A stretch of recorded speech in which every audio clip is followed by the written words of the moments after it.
हाय।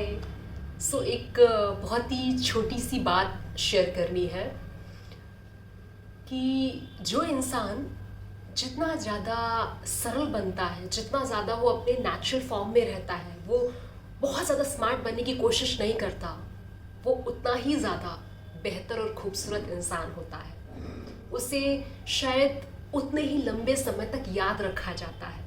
और जो बहुत स्मार्ट बनने की कोशिश करता है, बहुत चालाक बनने की कोशिश करता है, जो ये समझता है कि अगर वो इन तरीक़ों से चीज़ों को करने की कोशिश करेगा तो वो क्विक सक्सेस अचीव कर लेगा और वो ज़्यादा आगे निकल जाएगा। उदाहरण के लिए अगर हम पास्ट में देखें तो अगर हम सरल लोगों का उदाहरण देखें जिन्हें युगों युगों तक याद रखा जाता है, जैसे आपके कबीरदास, आपकी मीराबाई, ये लोग कितने सरल थे। कबीरदास जी ताउम्र कपड़ा बुनकर अपना जीविका चलाते रहे, है ना। वो भी बहुत स्मार्ट हो सकते थे ना, और बस लिखते रहे और अपनी विचारों से उन्होंने अब तक, आज तक और आगे आगे आने वाले न जाने कितने युगों तक उन्हें याद रखा जाएगा। सेम विथ मीराबाई, नानक साहब, मोहम्मद साहब, ईसा मसीह, ये सारे लोग बहुत ज़्यादा चालाक चतुर नहीं थे। इन्होंने खेलने की कोशिश नहीं करी हमारे साथ जैसे हम करते हैं कि साम दाम दंड भेद लगाकर बस जीतना है। नहीं, इन्हें लोगों ने मारा, इनका अपमान किया, इनके साथ कितना कुछ गलत नहीं किया। ईसा मसीह को तो कीलों से लटका दिया, फिर भी वो अपने अंतिम समय में ये कह कर गए कि भगवान, इन्हें नहीं पता ये क्या कर रहे हैं, इन्हें इनके कर्म की सज़ा मत देना, क्योंकि जिस दिन इन्हें ये पता चला कि इन्होंने क्या किया ये जी नहीं पाएंगे। ऐसे इंसान होना, इतना सरल, इतना सच्चा, इतना मूल भाव, मतलब इतना वास्तविक स्वरूप होना क्या आसान है। दुनिया का सबसे मुश्किल काम है सरल होना, सबसे मुश्किल, जो हम नहीं कर पाते कोशिशों के बाद भी, या फिर हम प्रिटेंड करते हैं कि हम बहुत सरल हैं, बहुत विनम्र हैं। जब हम देखते हैं कि सरल होने में कुछ फ़ायदा हो रहा है, तब हम सरलता का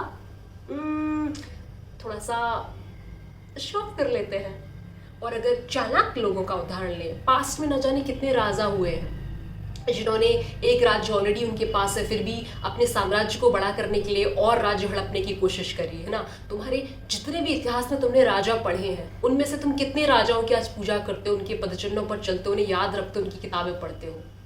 शायद एक भी राजा ने जिन्होंने मार धाड़ काट शाम दाम दंड भेद किसी भी तरीके से लोगों को मार के, हत्या कर, कुछ भी करके बस अपने आप को और ज़्यादा पावरफुल करना चाहा। क्या तुम ऐसे लोगों को मतलब तुम याद रखने की कोशिश करते हो? नहीं करते ना। तुम तुम्हें हंसी आती जब तुम इतिहास पढ़ते हो कि कोई ऐसा कैसे कर सकता है कि किसी एक ऑलरेडी तुम्हारी बीवी है और फिर तुम्हें कोई और सुंदर लग गया, तुमने उसके लिए एक पूरे राज्य के लोगों को ही मार दिया क्योंकि तुम्हें किसी और से प्यार हो गया। ये कर रहे थे हमारे पास्ट के राजा। पूरे साल कुछ नहीं करते, सिर्फ युद्ध करते, पूरा जीवन युद्ध में ही निकाल दिया। वो युद्ध किस काम के लिए? और ज़्यादा पावरफुल होने के लिए, और ज़्यादा साम्राज्य हड़पने के लिए, और ज़्यादा बड़ी सल्तनत। क्या है ये, है ना। तो मोरल ऑफ द स्टोरी बस इतनी है जो कि मेरे दिमाग में आई और I thought to share with all of you is कि कोशिश करना और प्रतिक्षण खुद को ये रिमाइंड कराते रहना कि तुम्हें सरल बनना है। तुम्हारा जो वास्तविक स्वरूप है तुम्हें वैसा रहना है।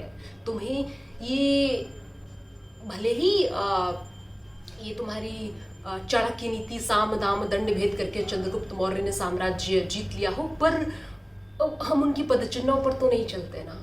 एट द एंड अगर हम आज के युग के उदाहरण से अगर समझना चाहिए, हमारे कलाम साहब कितने सरल शख्सियत थे, बहुत सरल, कोई चालाकी नहीं, कोई साम दाम दंड भेद वाली सक्सेस नहीं, उनका दुनिया में कोई हेटर नहीं।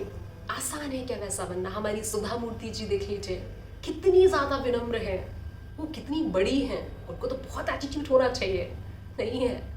उन्हें शायद याद रखा जाएगा युगों युगों तक। ऐसे हज़ार एग्जाम्पल हैं जो कि आपको भी पता है, मुझे रिमाइंड कराने की ज़रूरत नहीं है। तो आप जितना ज़्यादा वास्तविक रहेंगे, जितना ज़्यादा ओरिजिनल रहेंगे, जितना ज़्यादा ऑथेंटिक रहेंगे, शायद आप उतना ही ज़्यादा अपने जीवन को सार्थक बनाने में समर्थ रहेंगे। आपको युगों युगों तक याद रखा जाएगा। सिर्फ इस इंटेंशन से नहीं सरल बनना है कि मुझे युगों युगों तक वो लेगेसी छोड़ के जाना है, नहीं। बस हमें खुद में अच्छा लगता है जब हम वो होते हैं जो हम सचमुच हैं। हम प्रिटेंड नहीं कर रहे होते, हम चालाकी नहीं दिखा रहे होते, हम प्रूफ नहीं कर रहे होते कि देखो हम तो ये भी हो सकते हैं। इट्स फाइन, है ना। That's it. Thank you so much for watching.